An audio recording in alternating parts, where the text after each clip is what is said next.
نحمده ونصلي على رسوله الكريم اما بعد فاعوذ بالله من الشیطان الرجیم بسم اللہ الرحمن الرحیم۔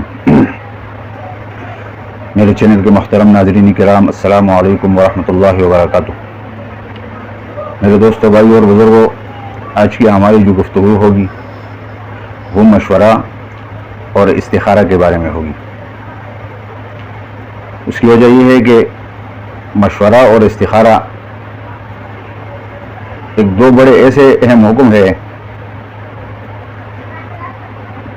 جس کی ضرورت ہر کسی کو ہے، لیکن اس کی دینی معلومات کی نہ ہونے کی بنا پر لوگ اس کے فوائد سے محروم رہ جاتے ہیں۔ اور اصل میں استخارہ اور مشورہ جو ہے وہ دونوں ایک ہی چیزیں ہیں، لیکن اس میں فرق یہ ہے کہ مشورہ جو ہے وہ اپنے ہمجنس کے ساتھ کیا جاتا ہے تاکہ اس کے تجربے سے فائدہ اٹھایا جا سکے اور اس کے علم سے فائدہ اٹھایا جا سکے، جبکہ استخارہ جو ہے وہ اللہ تعالیٰ سے مدد طلب کرنا اور خیر طلب کرنا ہے۔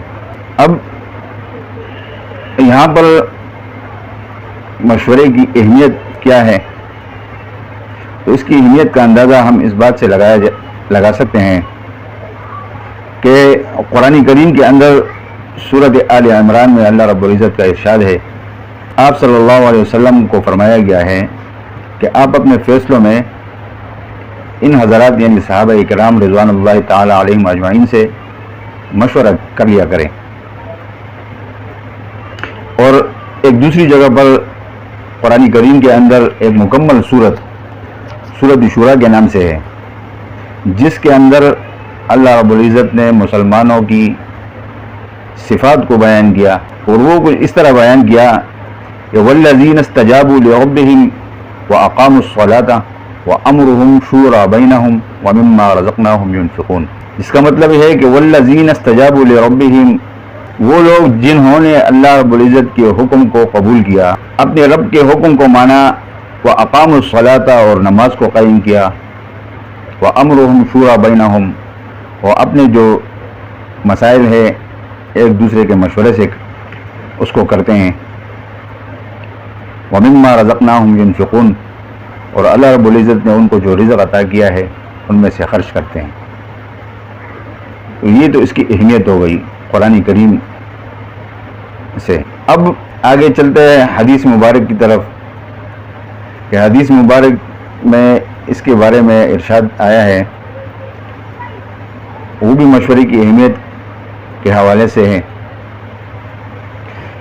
کہ حضرت علی کرم اللہ وجہہ سے ایک روایت ہے کہ انہوں نے رسول کریم صلی اللہ علیہ وسلم سے عرض کیا، آپ کے بعد اگر ہمارے درمیان کوئی اس طرح کا مسئلہ درپیش آ جائے کہ اس کی اور اس کا حکم قرآن کریم سے یا آپ کی سنت سے ہمیں نہ ملے تو پھر ہمیں کیا کرنا چاہیے؟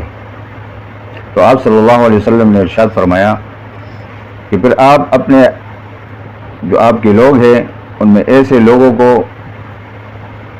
کا انتخاب کریں جو تفقہ فی الدین رکھتے ہو اور عبادت گزار ہو، اور پھر ان سے مشورہ لے کر کوئی فیصلہ کرے، یعنی تنہا کوئی ایک فرد اپنے رائے سے کوئی فیصلہ نہ کرے۔ اور ایک حدیث میں آتا ہے کہ من خاب من استخار ولا ندم من استشارہ۔ اس کا مطلب یہ ہے کہ جس نے استخارہ کیا وہ کبھی ناکام نہیں ہوگا، اور جس نے مشورہ کیا تو اس کو ندامت نہیں ہوگی۔ یہ تو حدیث مبارک کی طرف سے اس کی اہمیت کا اندازہ ہم لگا سکتے ہیں۔ اب دوسری حدیث جو ہم نے پڑھی ہے، اس میں ہمیں دو سبق ملتے ہیں۔ ایک تو اس میں سے ہمیں یہ سبق ملتا ہے کہ ہم مشورہ کن کے ساتھ کریں۔ اب اس حدیث میں واضح طور پر یہ ہمیں سبق ملتا ہے کہ آپ صلی اللہ علیہ وسلم نے حضرت علی رضی اللہ تعالیٰ عنہ کو یہ ارشاد فرمایا کہ آپ اپنے ان لوگوں سے مشورہ کریں جو دین کی سمجھ رکھتے ہو، اور دوسری صفت ان میں یہ ہو کہ وہ عبادت گزار بھی ہو۔ اب لازمی بات ہے کہ جو دین کی سمجھ رکھتا ہوگا صاحب عقل ہوگا، تو وہ اللہ سے ڈرے گا. جو اللہ سے ڈرے گا وہ آپ کو صحیح مشورہ دے گا. کیونکہ ایک جگہ پہ ایک حدیث میں آتا ہے کہ مشورہ دینے والا وہ امانت دار ہوتا ہے, امین ہوتا ہے, امین. اب امین کا مطلب یہ ہے کہ وہ امانت میں خیانت نہ کرے, اور مشورہ ایک امانت ہے. اب اگر ہم سے کوئی مشورہ کرے تو ہم اس کو وہی مشورہ دیں گے جو ہم اپنے لیے پسند کریں گے, کیونکہ مسلمان وہی ہوتا ہے. آپ صلی اللہ علیہ وسلم نے ارشاد فرمایا کہ جو چیز اپنے لیے پسند کرے وہ دوسرے کے لیے پسند کرے. تو اسے ایک سبق تو ہمیں یہ ملا کہ مشورہ ان لوگوں سے کرنا چاہیے جو صاحب عقل ہو, دین کی سمجھ رکھتے ہو اور عبادت گزار ہو. دوسرا سبق ہمیں اس سے یہ ملا کہ مشورہ ہمیں ان کاموں میں کرنا چاہیے یعنی قرآن کریم سے اور سنت رسول میں اس کی کوئی حد مقرر نہ ہو, یعنی اس سے باہر کی چیزیں ہو. جیسے مثلا اب نماز ہے, نماز کا صریح حکم موجود ہے قرآن کریم کے اندر. اسی طرح زکوٰۃ, حج ہو گئے, تو ان کے حکم موجود ہے. اب اگر ایک آدمی 2-4 بندوں کو بٹھا کے مشورہ کرنا چاہے کہ میں نماز پڑھوں یا نہ پڑھوں, تو اس طرح نہیں ہوگا. ان چیزوں میں مشورہ نہیں ہے. ہاں, اب ایک بندہ ہے وہ حج کرنا چاہ رہا ہے, وہ اپنے ساتھیوں سے مشورہ کر لے یا مجھے یہ حج اس سال کرنا چاہیے یا میرے لیے اگلے سال بہتر رہے گا, یا میں اس راستے سے حج کر رہا ہوں, یہ راستہ میرے لیے صحیح رہے گا, یا میں پانی کی جہاز سے سفر کر لوں. زکوٰۃ ہو گیا کہ بھئی میں یہ زکوٰۃ کی رقم ہے, مشورہ کر لے کہ میں جن جن کو دینا ہے ان میں سے میں کس کو دے دوں.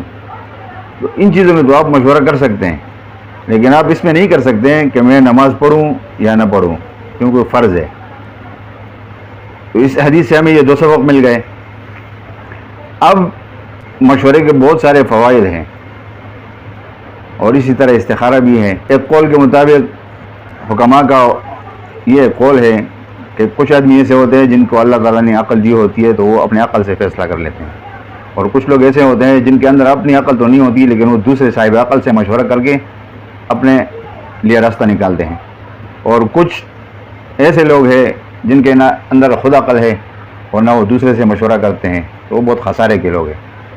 تو اللہ رب العزت سے دعا ہے کہ اللہ تعالیٰ ہمیں آپس میں اتفاق اور اتحاد اور مشورے سے کام کرنے کی توفیق عطا فرمائے. اور یہ سچے ایک مسلمان کی صفات میں سے ایک صفت ہے جو اللہ رب العزت نے قرآن کریم میں بیان کی ہے. اب آگے استخارہ ہے, اگر ہم اس پر بھی بات کریں تو ویڈیو بہت زیادہ لمبی ہو جائے گی, تو اس لیے ہم اس گفتگو کو 2 پارٹ پہ تقسیم کریں گے. انشاءاللہ اگلی والی جو ویڈیو ہوگی اس میں ہم استخارے کے بارے میں بات کر لیں گے اور اس کا طریقہ بھی آپ سے شیئر کر لیں گے. یہ استخارہ کسے کہتے ہیں اور اس کی نماز کا طریقہ کیا ہے, اس میں کون سی دعا پڑھی جاتی ہے, تو انشاءاللہ تعالیٰ وہ اگلی ویڈیو میں ہم آپ سے شیئر کریں گے. لہٰذا ہم اس بات کے ساتھ کہ اللہ رب العزت ہمیں صحیح دین کو سمجھنے کی اور اس پر عمل کرنے کی توفیق عطا فرمائے. وآخر دعوانا ان الحمدللہ رب العالمین. والسلام علیکم ورحمۃ اللہ وبرکاتہ.